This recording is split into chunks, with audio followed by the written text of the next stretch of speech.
Hello friends, आज हूँ तमारी साथे समर स्पेशल आइसक्रीम प्रीमिक्सनी रेसिपी शेर कर रही छूँ। तो आइसक्रीम प्रीमिक्स बनावा माटे 11 टेबलस्पून में सुगर लीधी है। ग्राम में गणी तो 130 ग्राम थई। 3 टेबलस्पून में कॉर्नफ्लोर लीधो है। 3 टेबलस्पून जेएमएस पाउडर लीधो है। आ टेबलस्पून माप लीधुं है। तमारी पास आ टेबलस्पून ना होय तो तमे आ रीते खावानी जे मोटी चमची आवे छे तेनो टेबलस्पून तरीके उपयोग करी सको छो। प्रीमिक्स बनाववानी शरूआत करीशुं। सर्वप्रथम एक बाउल लईशुं। बाउलनी अंदर 3 टेबलस्पून कॉर्नफ्लोर उमेरीशुं। 3 टेबलस्पून जेएमएस पाउडर उमेरीशुं। 130 ग्राम सुगर पाउडर उमेरीशुं। सीएमसी पाउडर उमेरीशुं। सीएमसी पाउडर उमेरवाथी आइसक्रीम आपणो जल्दीथी ओगळतो नथी। जेएमएस पाउडरनो उपयोग करवाथी आइसक्रीम आपणो फूलवानुं काम करे छे। सको छो। कॉर्नफ्लोर तमने ग्रोसरी स्टोरमांथी मळी जशे।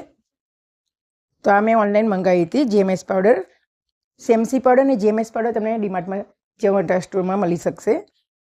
1/4 टीस्पून आपणे हवे सीएमसी पाउडर उमेरीशुं।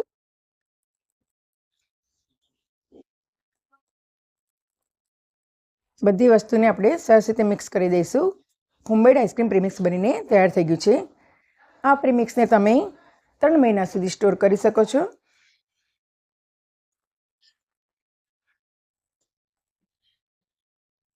आ प्रीमिक्समांथी तमे 1 लीटर आइसक्रीम बनावी शको छो।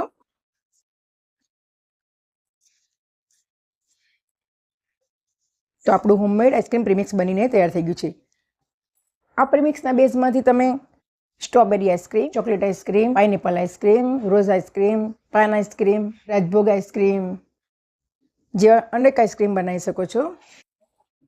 आइसक्रीम माटे मैं फूल फेट 1 लीटर दूध लीधुं छे। तेने आ रीते एक मोटा वासणमां लई लईशुं। तेनी अंदर आपणे जे प्रीमिक्स बनाव्युं हतुं आइसक्रीमनुं तेने आपणे उमेरी दईशुं। बधी वस्तुने सरस रीते मिक्स करी दईशुं। वीडियो पसंद वीडियो ने लाइक करजो। कुक विथ फाल्गुनी चैनल ने सब्सक्राइब करजो। बाजुमां आपणे बेल आइकन ने जरूरथी प्रेस करजो जेथी तमने मारा नवा विडियोनी नोटिफिकेशन मळती रहे। आ रीते मिक्स करी दईशुं। आ 1 लीटर दूधमांथी तमे 2 लीटर जेटलो आइसक्रीम घरे बनावी शको छो। तो हवे आपणे आ दूधने गरम करवा मूकीशुं। धीमा तापे दूधने गरम करीशुं।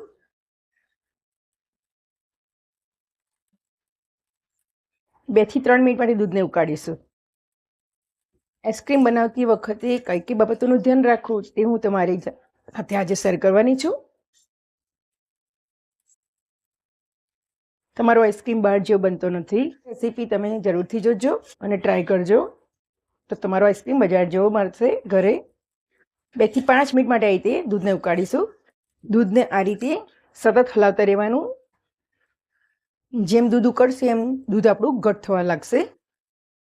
तमे जोई शको छो ए धीमे धीमे दूध एकदम घट थवा लाग्युं छे। आ रीतनुं घट दूध थवुं जोईए अने गैसनी फ्लेम एकदम लो राखवानी। जो तमे फास्ट राखशो तो तमारुं दूध नीचेथी ચોંટી जशे अने आइसक्रीम पण सारो नहीं बने। 2 થી 5 मिनिट दूधने आ रीते उकाळशो तो तमारो आइसक्रीम सारो बनशे।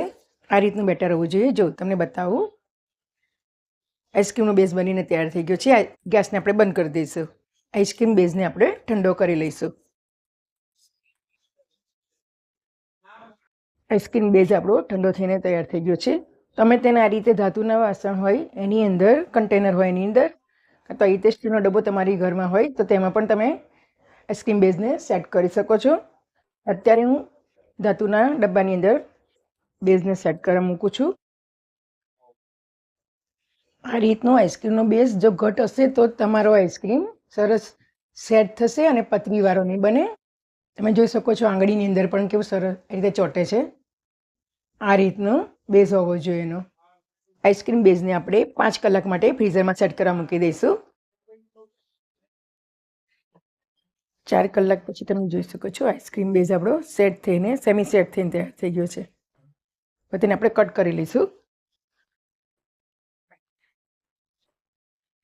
અગારોના હેન્ડ બીટરથી આપણે આઈસ્ક્રીમને બીટ કરીશું। તમે જોઈ શકો છો અત્યારે આઈસ્ક્રીમ બેઝ કેટલો ચોથા ભાગનો છે ક્રીમ બેઝને બીટ કરીશું. તો મીડિયમ ને હાઈ પર આપણે તેને 5 થી 10 મિનિટ માટે બીટ કરીશું. તમે જોઈ શકો છો ધીમે ધીમે આઈસ્ક્રીમ ફૂલતો જાય છે. 5 થી 7 મિનિટમાં આપણો આઈસ્ક્રીમ બેઝ બનીને તૈયાર થઈ જાય છે. તમે જોઈ શકો છો ધીમે ધીમે આઈસ્ક્રીમ ફૂલવા માંડે છે. ત્યારે અડધી તપેલી થઈ ગઈ. તમે જોઈ શકો છો. આઈસ્ક્રીમ બનાવતી વખતે આઈસ્ક્રીમનો બેઝ જ્યારે આપણે સેટ કરવા મૂકીએ ત્યારે કમ્પ્લીટ સેટ થયેલો હોવો જોઈએ. આ રીતે તેને બીટ કરતા જવાનું. લો, મીડિયમ ને હાઈ સ્પીડ પર 10 મિનિટ બીટ કર્યા પછી તમે જોઈ શકો છો કે આઈસ્ક્રીમનું ટેક્સચર કેટલું સરસ સ્મૂથ બની ગયું છે. આ રીતનું સ્મૂથ બને ત્યાં સુધી બીટ કરવાનો આઈસ્ક્રીમને, તો તમારો આઈસ્ક્રીમ બજાર જેવો બનશે. તમે જોઈ શકો છો કે આઈસ્ક્રીમ બેઝ કેટલો ફૂલીને 4 ગણો થઈ ગયો છે. વેનીલા ફ્લેવરનો આઈસ્ક્રીમ બનાવીશું. 1/2 ટીસ્પૂન વેનીલા એસેન્સ ઉમેરીશું અને તેને સરસ રીતે મિક્સ કરી દઈશું. ભરી દઈશું. ચોકલેટ ફ્લેવરનો આઈસ્ક્રીમ બનાવીશું. 1/2 ટીસ્પૂન ચોકલેટ એસેન્સ ઉમેરીશું. મેલ્ટ કરેલી ચોકલેટ ઉમેરીશું અને મિક્સ કરી દઈશું. ચોકલેટ ઉમેરીશું, મિક્સ કરી દઈશું. આપણે મોલ્ડમાં ભરી દઈશું. ચોકો ચિપ્સ ઉમેરીશું. તેથી આઈસ્ક્રીમ બેઝ ઉમેરીશું. ચોકલેટ આઈસ્ક્રીમ બેઝ બનીને તૈયાર થઈ ગયો છે. ચોકલેટ ઉમેરીશું. સ્ટ્રોબેરી ક્રશ ઉમેરીશું. આપણો સ્ટ્રોબેરી ફ્લેવરનો આઈસ્ક્રીમ બનીને તૈયાર થઈ જશે. આ ક્રશનો વિડીયો મેં મારે ચેનલ પર અપલોડ કરેલો છે. તમે જોઈ શકો છો કે ક્રશ ઘરે કેવી રીતે બનાવવા. ઓરેન્જ ક્રશ ઉમેરીશું અને મિક્સ કરી દઈશું. ઓરેન્જ ક્રશ પણ મેં હોમમેડ બનાવ્યો છે, ઘરે જ બનાવ્યો છે. જોઈ શકો છો.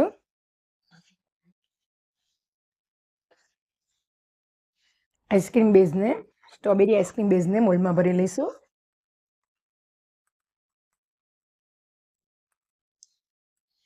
સ્ટ્રોબેરી ક્રશ ઉમેરીશું, મિક્સ કરી દઈશું. મોલ્ડમાં ઓરેન્જ આઈસ્ક્રીમ બેઝ મૂકી દઈશું. ઓરેન્જ ક્રશ ઉમેરીશું, મિક્સ કરી દઈશું. ક્રીમ બેઝને આપણે ફ્રીઝરમાં સેટ કરવા મૂકી દઈશું 7 થી 8 કલાક માટે. વિડીયો પસંદ આવડે લાઈક કરજો. કુકવિથ ફાલ્ગુની ચેનલને સબસ્ક્રાઈબ કરજો. બાજુમાં પહેલાં બેલ આઇકનને જરૂરથી પ્રેસ કરજો જેથી તમને મારા નવા વિડીયોની નોટિફિકેશન મળતી રહે. 8 કલાકમાં આપણા આઈસ્ક્રીમ સેટ થઈને તૈયાર થઈ ગયા છે.